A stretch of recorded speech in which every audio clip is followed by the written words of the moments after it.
In this video, I'm going to show you where you can find photos that you've deleted on your iPhone and then how to recover them and put them back inside of your albums.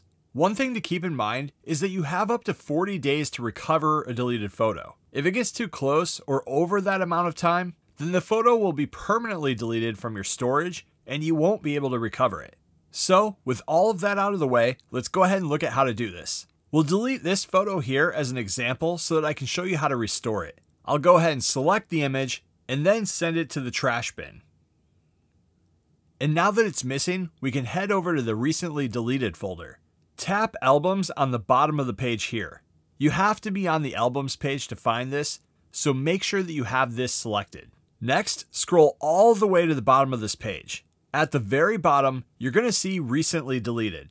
Inside of here, you'll find all of the photos that have been recently deleted from your iPhone. If you look, you'll see a number of days on the bottom of each thumbnail inside of here. This number shows you how many days it has left before it's permanently deleted from storage. Find the photo that you want to restore, select it, and at the bottom, you can tap Recover.